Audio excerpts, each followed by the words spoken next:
Vijay Mallya inherited from his father a company with revenues of 350 crores and a net worth of 40 crores in 1983. He transformed the company and took it to impressive heights. It is speculated that his net worth was around 6,000 crores. He was a master at brand strategy, acquiring many companies and selling many companies in the process of making a big fortune. He wanted to grow very fast, so he set up airline business, acquired Formula One teams, IPL franchise, got into politics, and had a reputation for fast life and fancy parties. By 60, he was all done. The airline business had shut down. Creditors were chasing him. United Spirits board asked him to resign. Banks called him a willful defaulter. Lawsuits piled up, and by 2016, he left the country. He claimed he was a victim of political dogfight. While opening up a lot of new business, he was drifting focus from the key cash-making business of liquor. One would say he should have just stuck to his knitting and remained focused on what his most profitable business was, which is the liquor business. He would have been king of good times. Looking back, critics argue that Vijay Mallya made a mistake by selling pharmaceuticals and the paint companies, which had the potential to be lucrative in the future.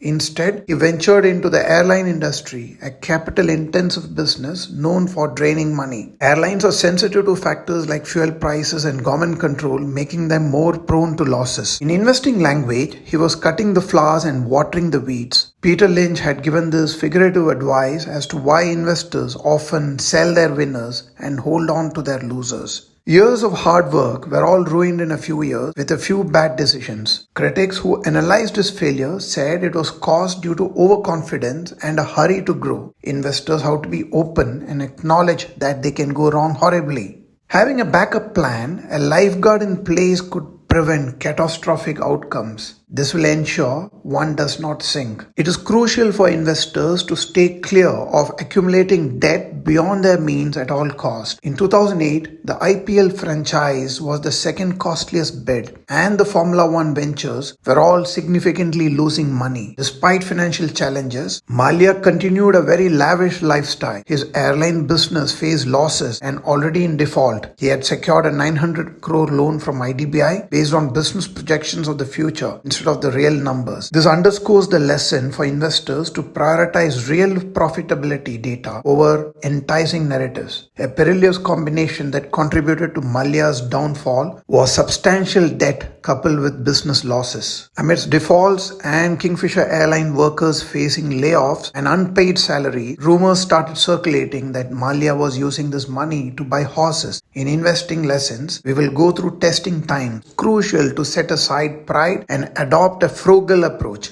Despite warnings about his ventures facing losses, Mallya's overconfidence prevented him from heeding to any cautionary advice. Emphasizing the need for humility and remaining open to feedback is vital for investors, as arrogance and overconfidence may prevent us from recognizing valuable input that could help avoid further setbacks. As investors, feeling vulnerable is a good reminder to be cautious. It's important to stay a bit paranoid, recognizing that decisions can go wrong, having safeguards in place for unexpected challenges. The second story is that of Naresh Goyal, who founded the second largest airline when the skies opened up for private players. Jet Airways thrived in a period of high growth until the emergence of low-cost carriers. In 2004, Jet Airways started focusing heavily on its international operation. It took its domestic market leadership for granted, drifted focus again. The entry of the budget airlines and their strategy forced Jet Airways to lower prices to remain competitive. This affected their profitability, leading to substantial losses. Indigo, with its successful low-cost model,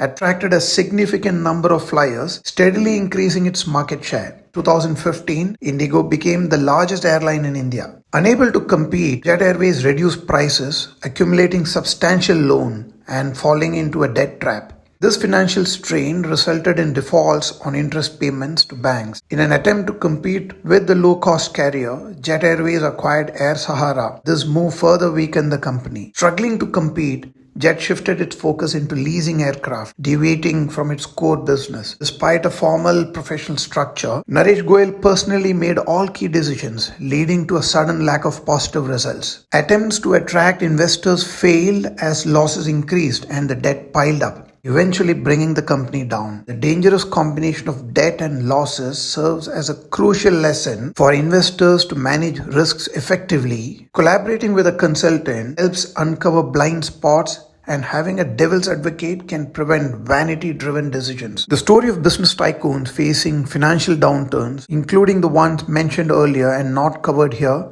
impart valuable investing lessons. In conclusion, the poignant tale of mountain people navigating uphill against gravity with bowed heads and small steps embodies a profound investing lesson. Passed down through generations, it serves as a timeless reminder that in our ascent, we find strength in focusing, conserving energy, and taking deliberate small steps one at a time. If you enjoy the content, please like the video, subscribe to this channel, and share it with your friends.